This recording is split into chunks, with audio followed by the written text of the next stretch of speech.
Welcome to the Procedural Forest Track tutorial in Unreal Engine 5.2.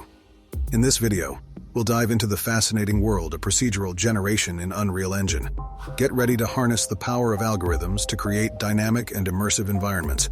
Whether you're a game developer, designer, or simply curious about the magic behind procedural generation, this tutorial will guide you through the process step by step.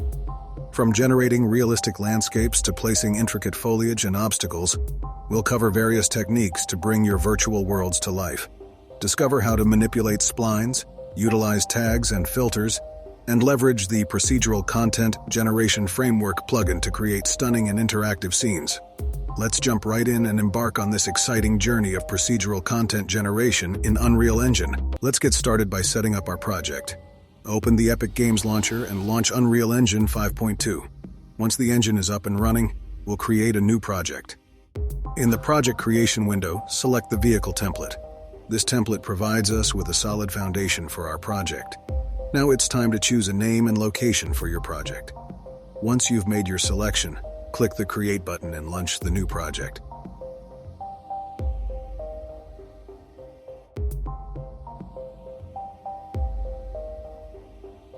Now that our project is open, click on the Edit menu. Then select Plugins in the drop-down. To open the Plugins menu and search for the Procedural Content Generation Framework plugin. Activate the plugin by checking the corresponding box. Once activated, it's essential to restart the project to ensure that the plugin is fully integrated and ready to use. Now let's explore the Landscape Spline tool. This tool will allow us to create roads within the forest environment. To access the Landscape Spline tool, navigate to the Landscape mode and select Manage, and then Spline.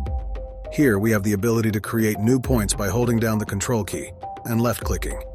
Additionally, we can manipulate the points by moving or rotating them, just like any other object.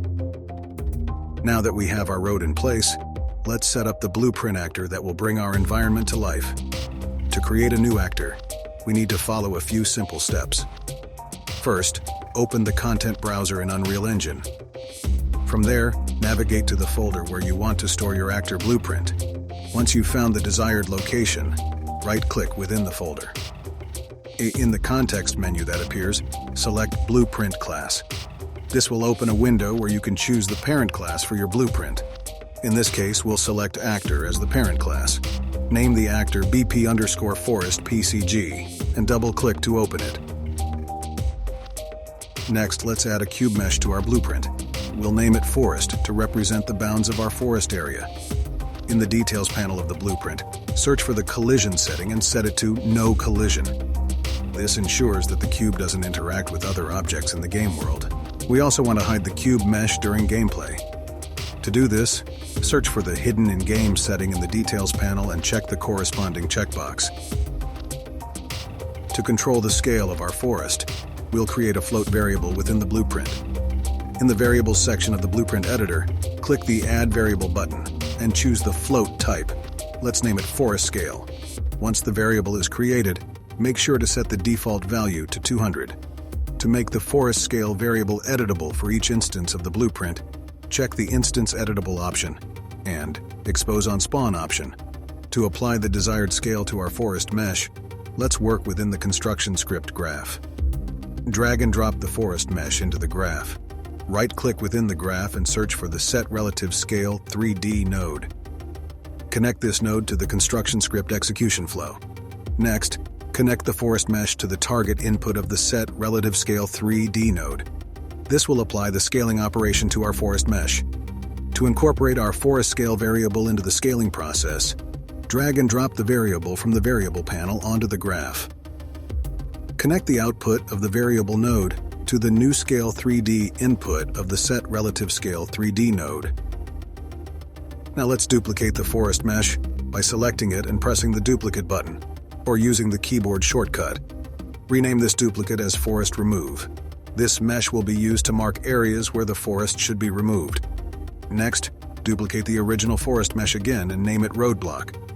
This duplicate will serve as an obstacle or barrier on the road.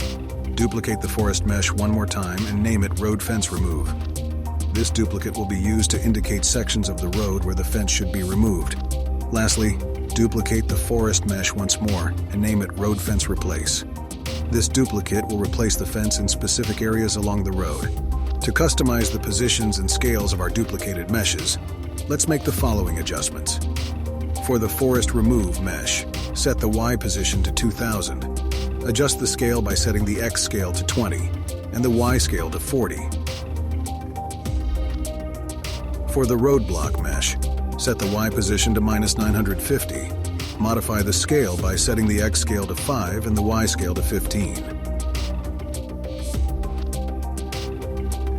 For the road fence remove mesh, set the Y position to -100. Adjust the scale by setting the X scale to 20. For the road fence replace mesh, set the Y position to -1850. Adjust the scale by setting the X scale to 20. These adjustments will help position and scale the duplicated meshes in the desired locations within our procedural environment. Let's add some color to our meshes for better visual identification. In the construction script graph, we'll use the Create Dynamic Material instance node. To begin, right-click in the graph and search for the Create Dynamic Material instance node. Connect this node to the mesh for which you want to assign a unique color. To find the parent material, let's select one of our meshes in the scene. In the Details panel, you'll notice a Material section. Click on the magnifying glass icon next to it. This will take us to the Material folder. Now look for the parent material you want to use. Once you've found it, simply click the Insert button in the Create Dynamic Material instance node. This will apply the parent material to the mesh. Now let's make it even more convenient by promoting the output of the Create Dynamic Material instance node to a variable. We can give it a meaningful name, such as red color in this case. Next, drag from the Flow execution pin and search for the Set Vector Parameter Value node. To find the parameter name, open the parent material by double-clicking on it. In the Parameters panel, look for the parameter name that corresponds to the color you want to set. Once you've found it, copy the name. Now, go back to the blueprint graph and paste the parameter name into the Set Vector Parameter Value node. Then you can choose the specific color you want to assign to the mesh. Now let's work with our roadblock mesh. Drag and drop the mesh into the graph. From the Mesh node, search for the Set Material node and connect it to the previous node in the flow. To set the material for our mesh, drag the output of our red color variable and connect it to the material input of the Set Material node. To apply different colors to the remaining meshes, we'll use a Sequence node. This node allows us to execute multiple nodes in a specific order. First, add a Sequence node to the graph. Then, copy all the nodes that define the color for the roadblock mesh. Paste these nodes inside the graph. Now we can modify the copied nodes to define different colors for the other meshes. Adjust the parameter values and choose the desired colors for the forest remove, road fence remove, and road fence replace meshes. I will now demonstrate the process of adding colors to the remaining meshes, and you can follow along with me.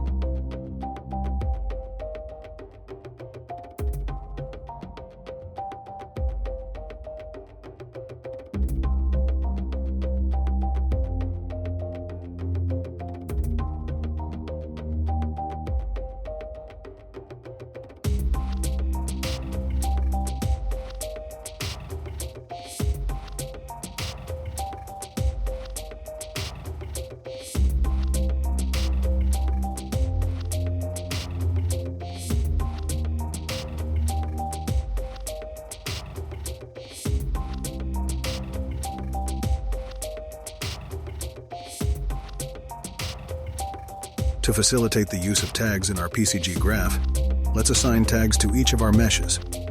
First, select the forest mesh in the Detail panel. Search for the Tags property and click on the plus icon to add a new tag. Name the tag Forest.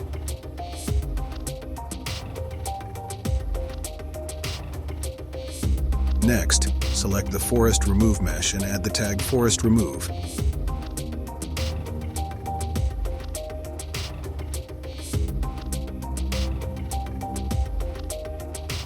For the roadblock mesh, add the tag Roadblock.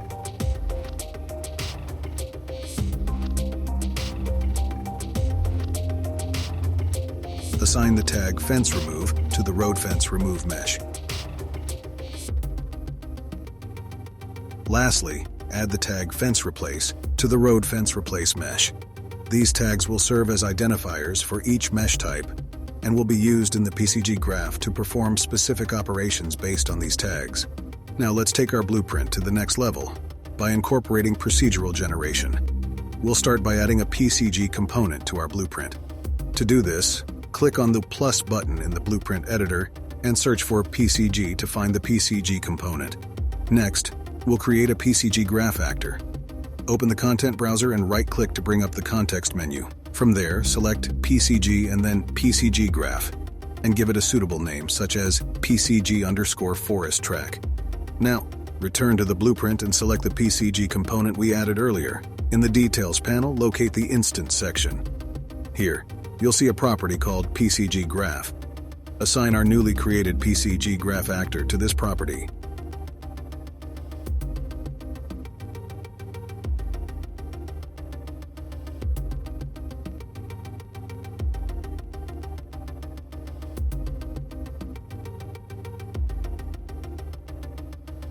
With our blueprint actor fully configured and ready to go, it's time to bring it into the world.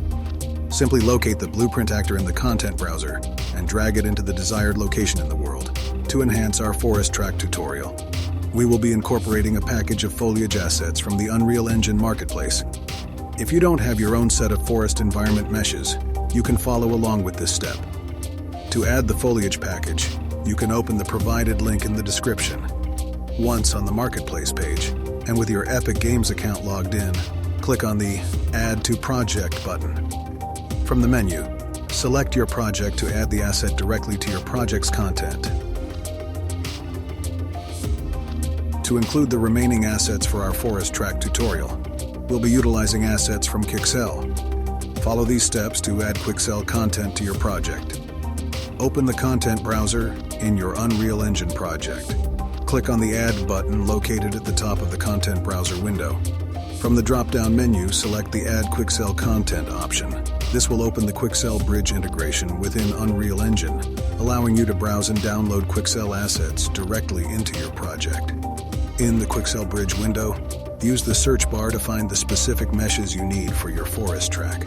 The names of the meshes will be provided in the video description for reference. Once you've found the desired meshes, choose the quality level you want to download. Quixel provides different quality options to suit your project's needs and performance requirements. After selecting the quality level, click the Download button to initiate the asset download.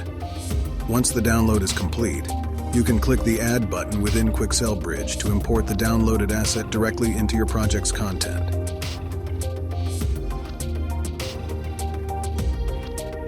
In the next section, we will focus on the main forest PCG, which plays a crucial role in determining the scale of the forest and the placement of trees within it. In the PCG graph, our first step is to use the Get Spline Data node. Let's configure this node to gather the necessary data. In the node settings, we'll adjust the actor filter to All World Actors. Next, we'll set the actor selection option to By Class and search for the Landscape Spline Actor class. If you're working with multiple roads, you can enable the Select Multiple option. This ensures that all relevant actors are captured instead of just the first one. Now let's move on to determining the forest bounds. To achieve this, we'll utilize the Get Actor Data node along with the Filter by Tag node.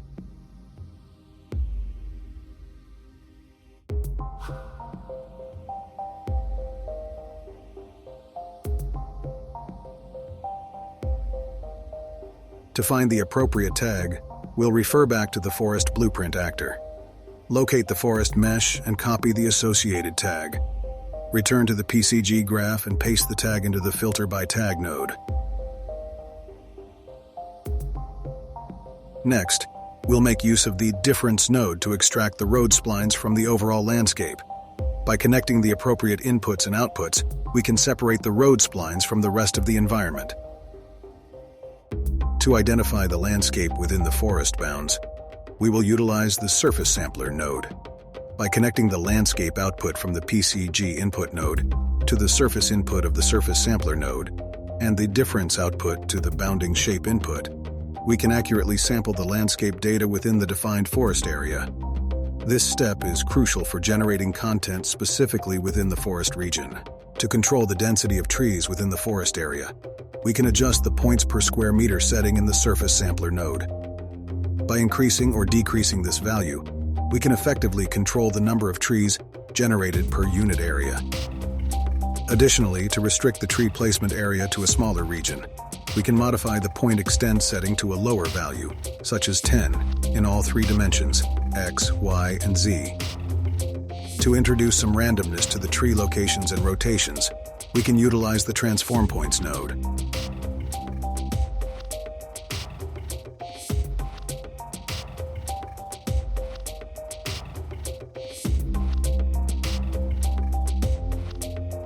In the node settings, we can set the offset min to -100 in both the X and Y axes, and the offset max to 100 in both the X and Y axes. For the rotation, we can set the rotation max to 360 in the ZE axis, allowing the trees to have a random rotation between 0 and 360 degrees. Next, let's utilize another Transform Points node to control the scale of the meshes.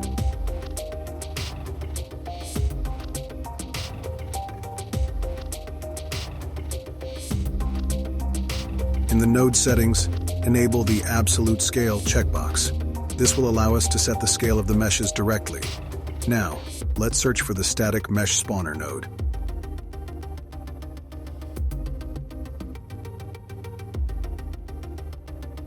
In the node settings, add an entry to the Mesh Entries list. Here, we can search for and select our desired tree mesh. This node will be responsible for spawning the tree meshes onto the landscape. At this point, we have set up the foundation for our procedural forest generation. It's time to take a look at the results and fine-tune the settings to achieve the desired outcome.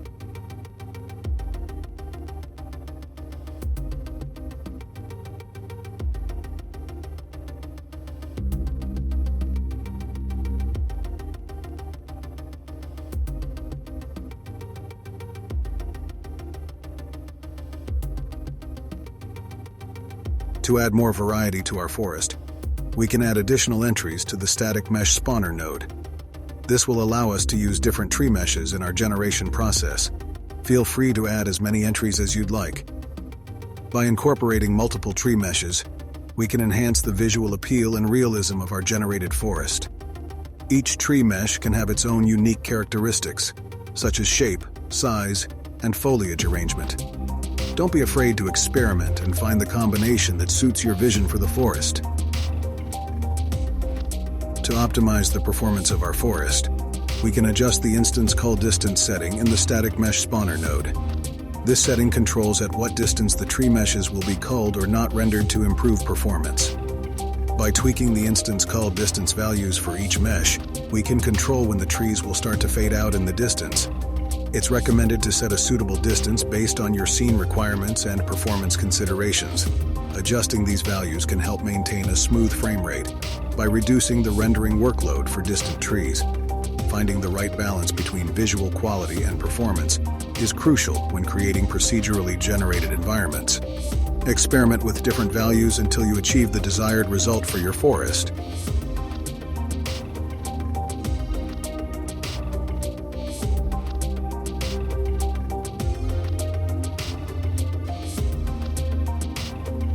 Now let's set up a mesh that will remove the forest where needed.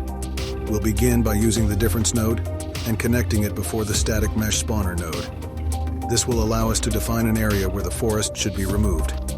To determine the area for removal, we'll need to use the Get Actor Data and Filter by Tag nodes.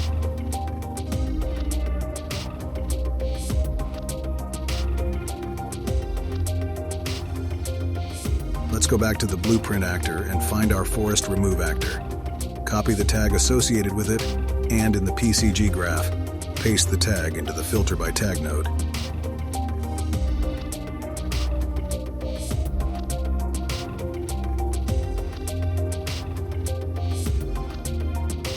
The output of this node will then connect to the input of the Difference node, specifying the area where the forest should be removed.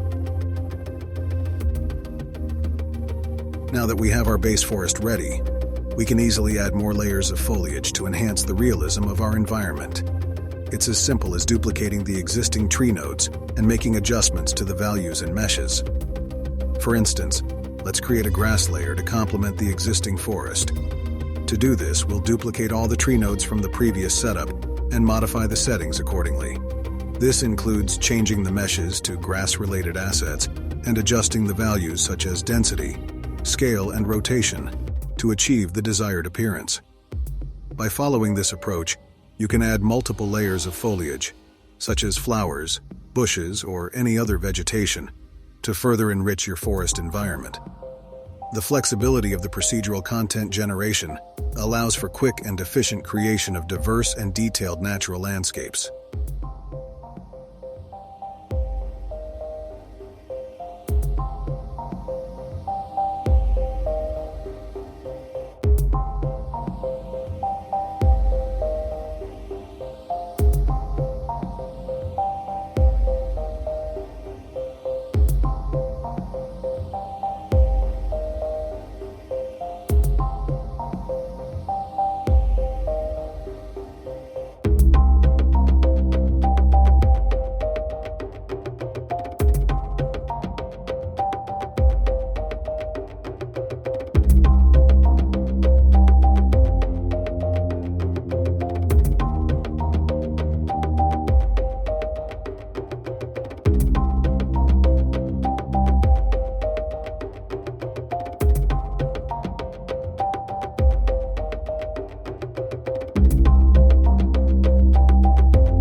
Now, let's add another layer of variety to our forest by incorporating rocks.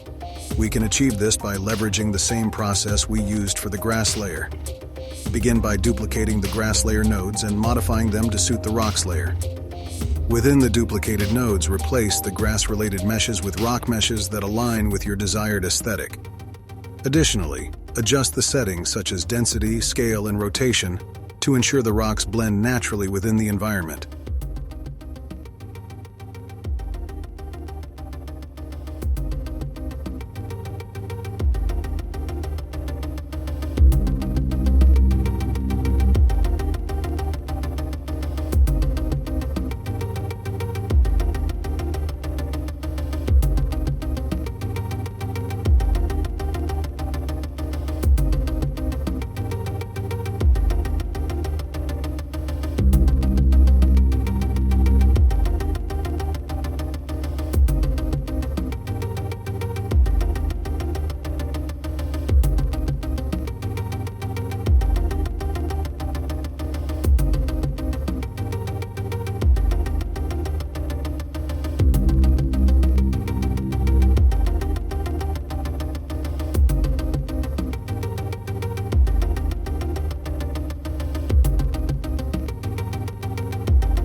To optimize our forest scene, we can make some adjustments to the grass and rock static mesh spawner nodes.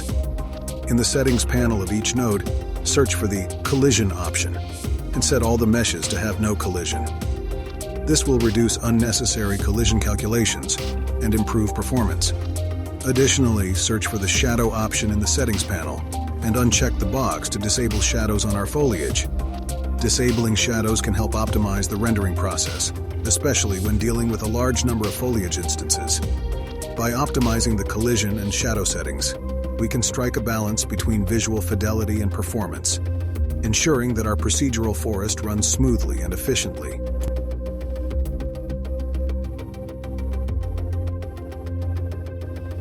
Now let's set up the actor that will spawn the roadblocks for our tracks.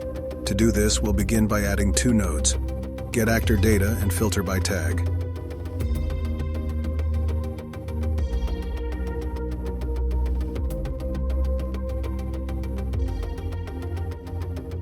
To find the appropriate tag, let's go back to our blueprint actor and locate the roadblock actor.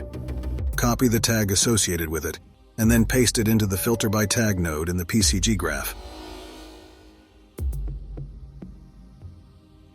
Next, let's add the Surface Sampler node to determine the placement of the roadblocks. In the node settings, we'll adjust the density to 1 and the point extents to 30 in X, Y, and Z. This will control the spacing and coverage of the roadblocks on the surface.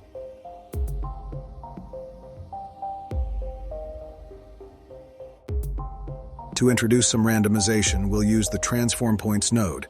In the node settings, we'll set the offset min x to -100 and y to -50, and the offset max x to 100 and y to 50. This will randomly displace the roadblocks within the specified range. Additionally, for rotation, we can set the rotation max to 360 in the z-axis, allowing for varied orientations.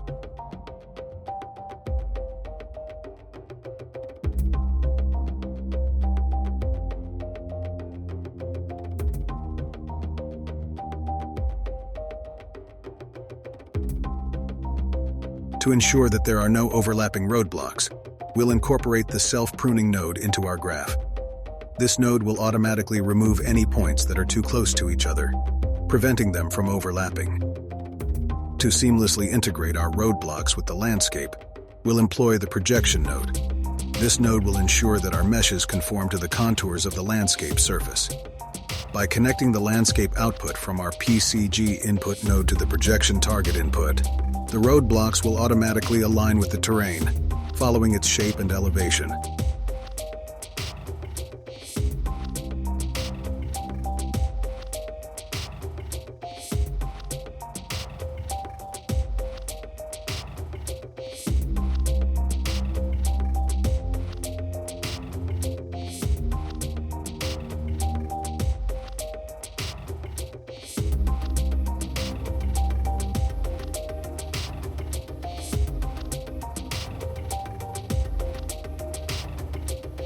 To address the issue of roadblocks spawning beyond the road spline, we'll utilize a combination of difference nodes.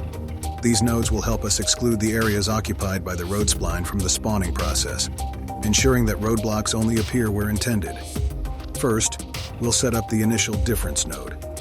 By connecting the landscape data to the source input and the road spline data to the differences input, we can extract the landscape areas excluding the road spline. This creates a clear separation between the road and the rest of the landscape.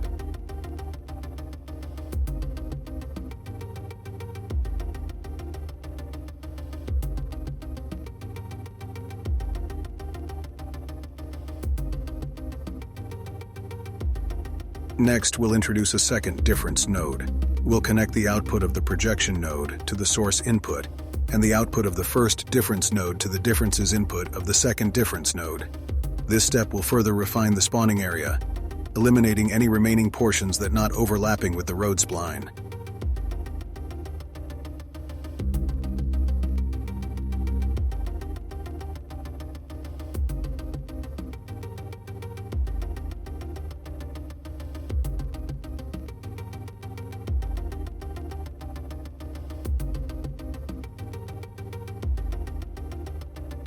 To control the size of the roadblocks, we'll utilize the Transform Points node.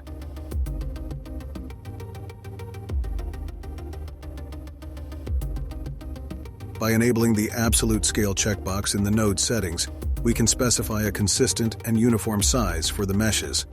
Following that, we'll introduce the static mesh spawner node. Just like we did for the forest, we'll add our mesh entries for the roadblocks.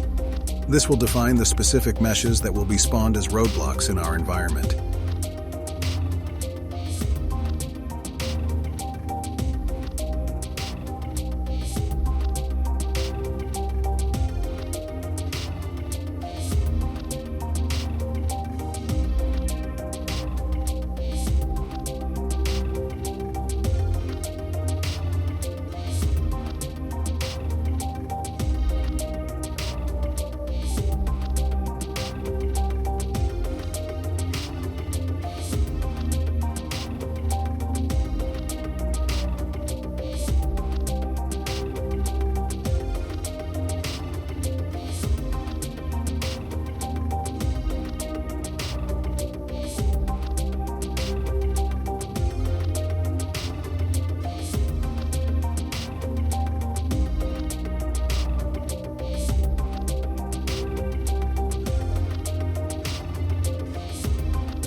Now let's set up a fence for the road using traffic cones to complement our racing environment.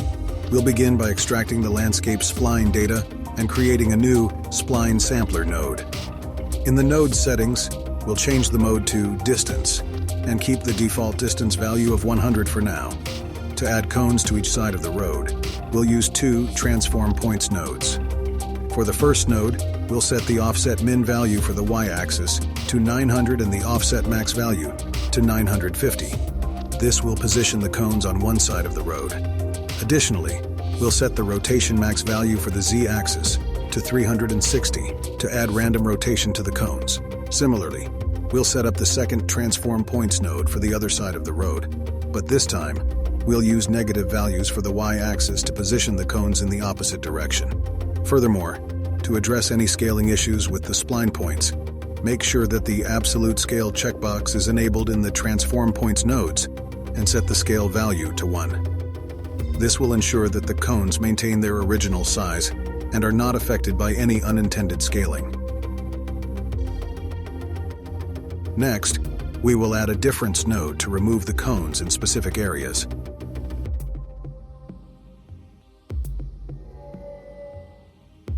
To achieve this, we will once again use the Get Actor Data and Filter by Tag nodes.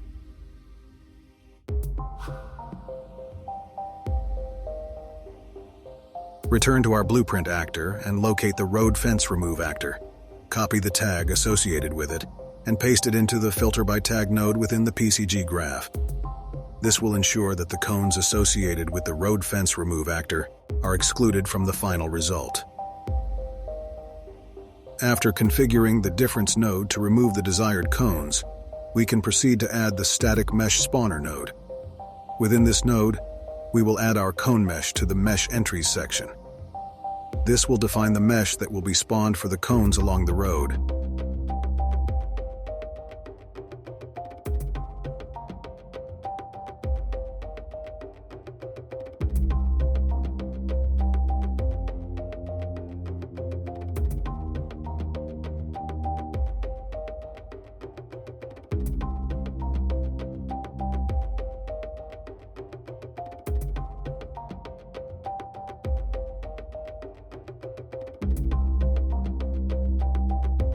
To introduce the option to replace the fence with a different type, we will duplicate the Get Actor Data and Filter by Tag nodes. In the Blueprint Actor, locate the Road Fence Replace Actor, copy the corresponding tag, and paste it into the Filter by Tag node in the PCG graph. Next, add another Difference node and connect it before the Static Mesh Spawner node. This will enable us to remove the existing fence and replace it with the desired mesh.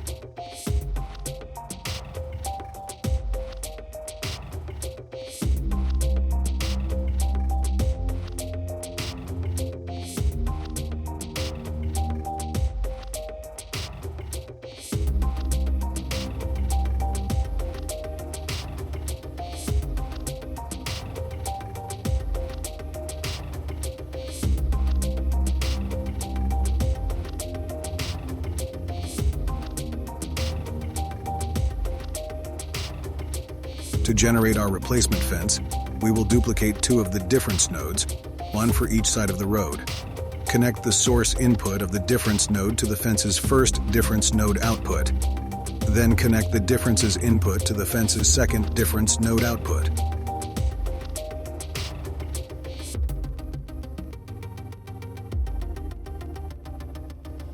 Then, we can add a static mesh spawner node and add the desired replacement mesh entry. This will allow us to replace the existing fence with the specified mesh on both sides of the road.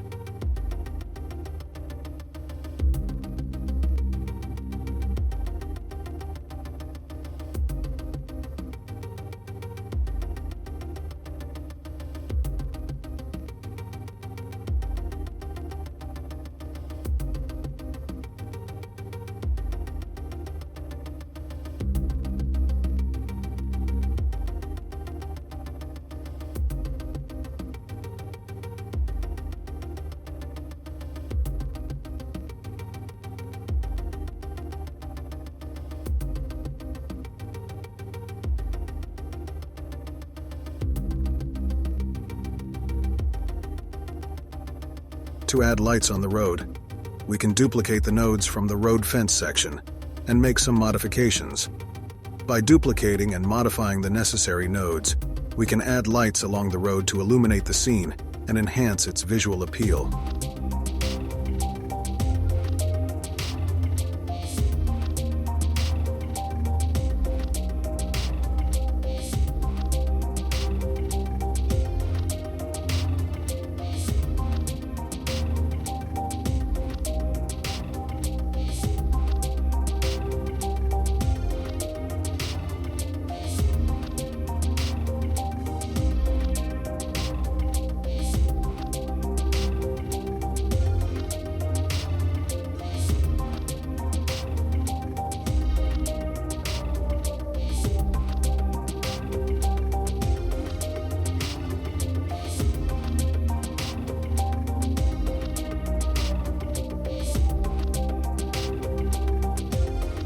Once you have made the necessary adjustments, we can move on to adding the static mesh spawner node.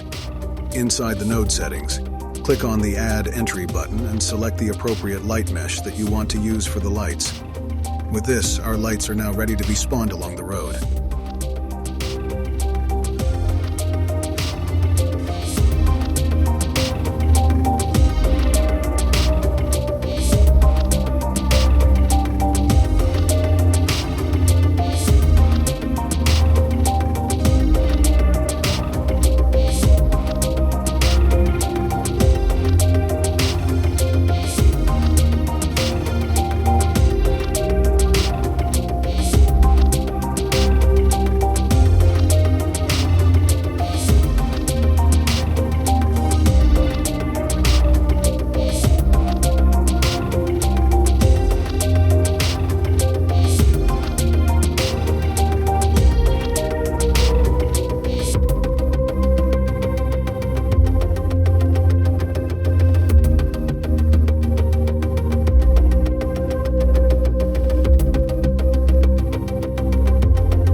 To resolve collision issues with our meshes, particularly with Quixel meshes lacking simple collision, we can utilize Unreal Engine's built-in tools. Open the specific mesh from Quixel that requires collision adjustments.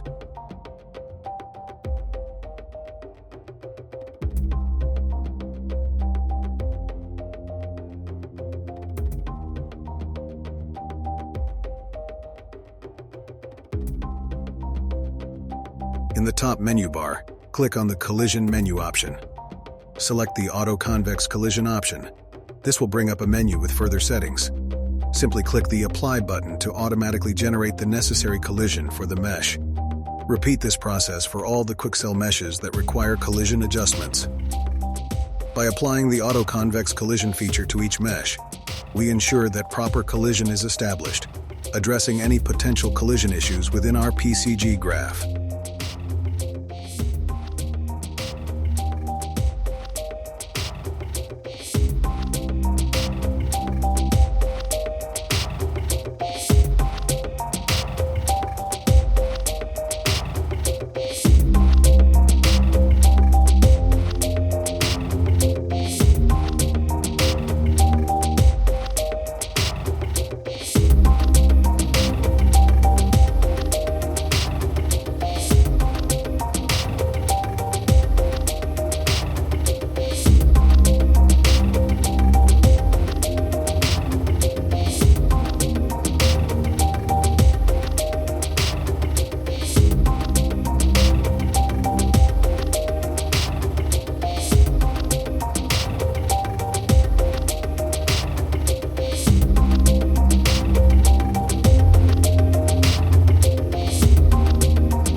In order to add physics to the fence, let's create a new blueprint actor by right-clicking in the content browser, selecting Blueprint Class, and choosing Actor.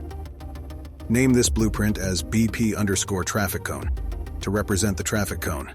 Then open the blueprint by double-clicking on it.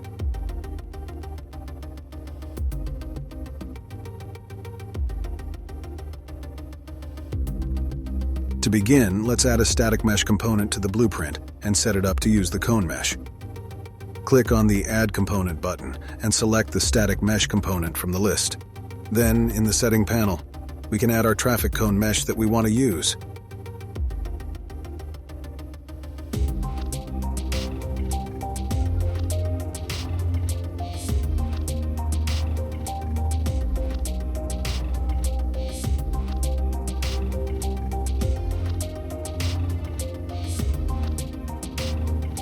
We can then check the Simulate Physics setting, which will allow the mesh to respond to the world and player interactions.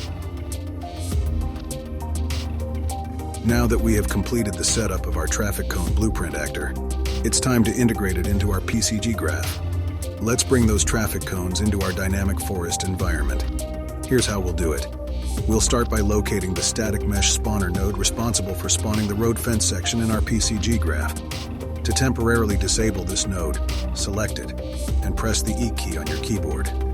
This will deactivate the node so that it doesn't interfere with our current modifications. Now let's right-click anywhere in the graph and search for the Spawn Actor node. This special node allows us to dynamically spawn actors, including our traffic cones, into the game world. To control the size of the spawned traffic cones, we can insert another Transform Points node before the Spawn Actor node. In the Transform Points node, make sure to enable the Absolute Scale checkbox. This ensures that the scale of the traffic cones will be consistent and independent of other factors. Now let's select the Spawn Actor node that we added earlier. In the Details panel, locate the Template Actor class option. Here, we'll specify our newly created traffic cone blueprint as the class for spawning the cones. Additionally, we want to change the option drop-down to No Merging instead of Collapse Actors. This ensures that each traffic cone will be treated as a separate entity with its own physics properties.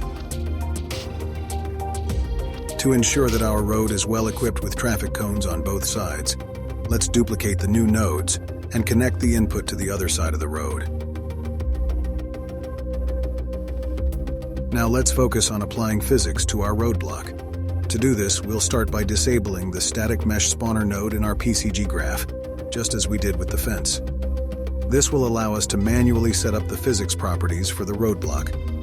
Next, we'll need to create a new blueprint actor specifically for our roadblock. To do this, we'll right-click in the content browser and select Blueprint class to create a new blueprint.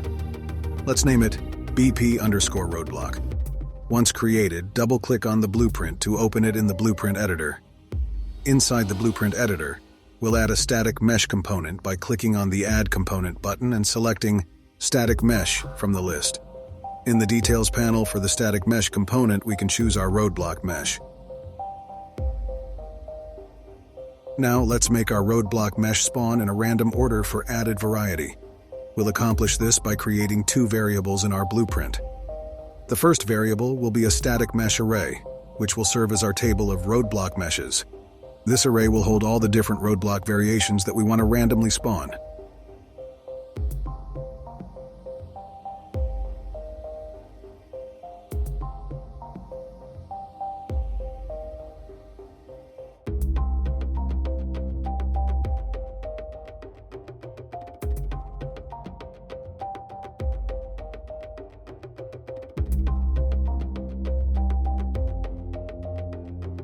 The second variable will be an integer, which will be used to randomly select a mesh from our static mesh array.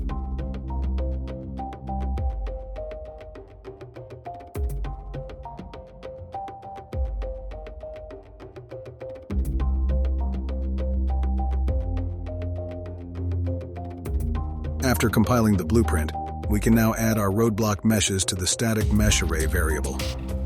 In the Details panel, you'll find an option to add elements to the array. Click on the plus button and choose the desired roadblock meshes.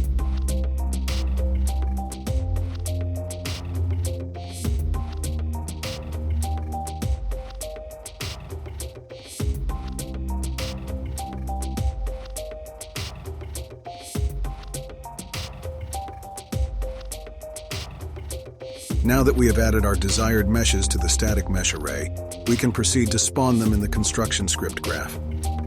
First, drag the static mesh array variable onto the construction script graph.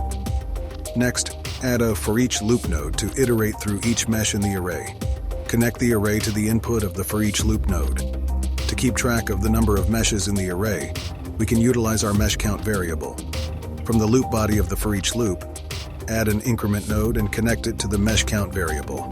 This will increment the mesh count by 1 each time a mesh is processed in the loop.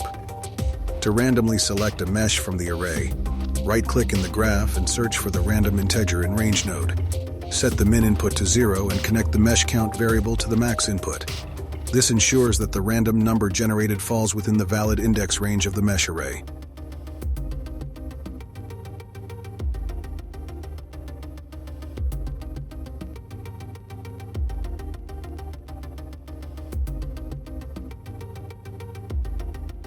Now, from the mesh array, drag and add a get node. Connect the output of the random integer in range node to the index input of the get node. Finally, from the for each loop, completed output, drag and search for the set static mesh node. This node will automatically bring the static mesh target along with it.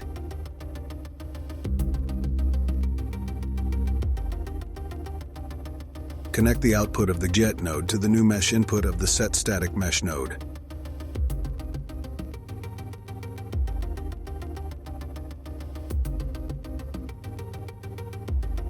Now, when you press the compile button, you will see that the mesh selection is now randomized. Each time the construction script is executed, a different mesh from the array will be chosen for spawning.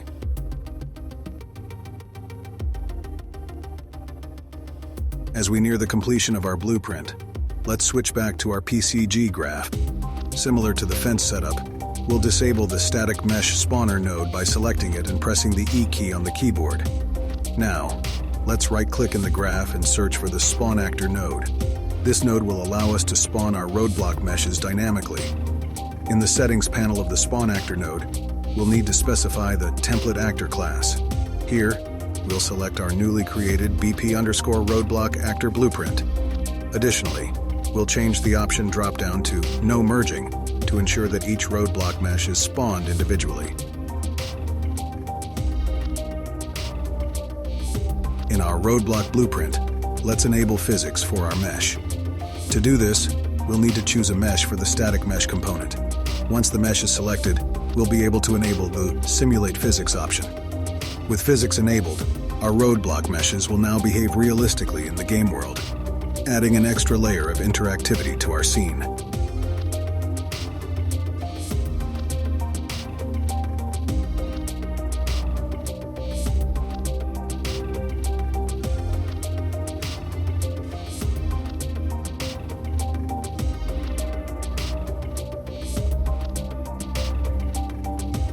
To add blinking lights to our road light meshes, let's create a new blueprint actor called BP_hazard light and open it for editing.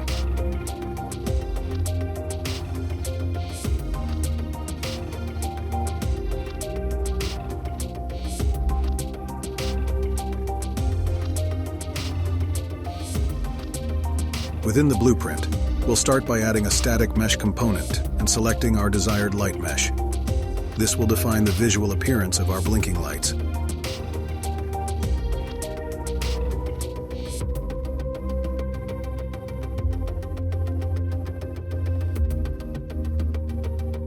Next, we'll add a spotlight component to simulate the blinking effect.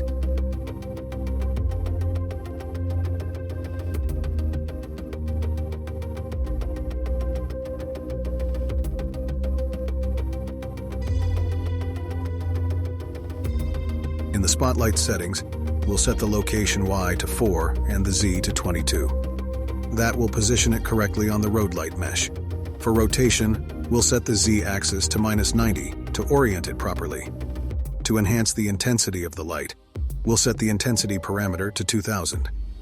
Additionally, we'll adjust the attention radius to 20 to control the range of the light's influence. The outer cone angle will be set to 80 to define the width of the light beam.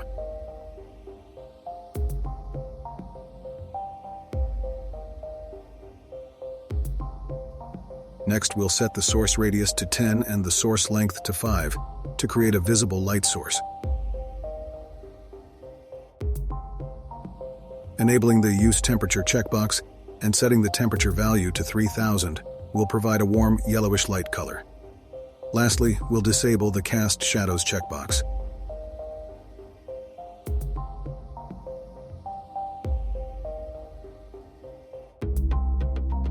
In the event graph of our BP_hazard light blueprint, we'll create the blinking effect for our hazard lights. First, we'll search for the random float in range node and set the minimum value to 1 and the maximum value to 5. This will determine the duration of the blinking time. Next, we'll connect the output of the random float in range node to a new delay node.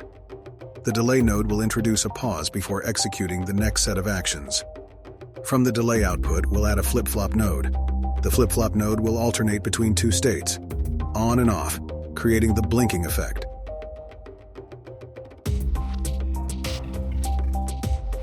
To control the intensity of the light, we'll drag our spotlight component into the graph and search for the Set Intensity node.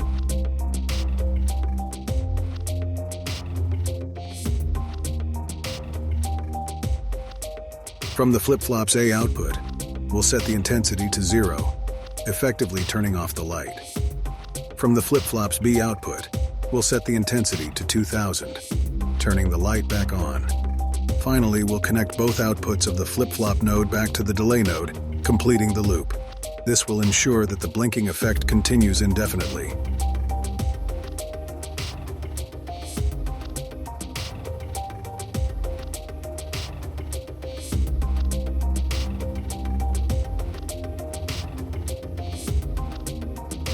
Returning to our PCG graph one final time, we'll focus on the road light section. Just like we did before with the fence and roadblock, we'll disable the static mesh spawner node to make room for the new spawn actor node. By right-clicking in the graph and searching for the spawn actor node, we can add it to the graph. In the node settings panel, we'll set the template actor class to our BP_hazard light blueprint. Additionally, we'll change the option drop-down from collapse actors to no merging. To ensure balanced lighting on both sides of the road, we'll duplicate the spawn actor node for the opposite side of the road.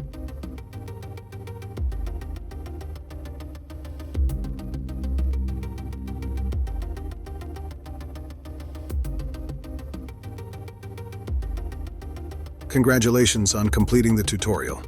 You've successfully learned how to leverage procedural content generation to create dynamic and immersive environments in Unreal Engine.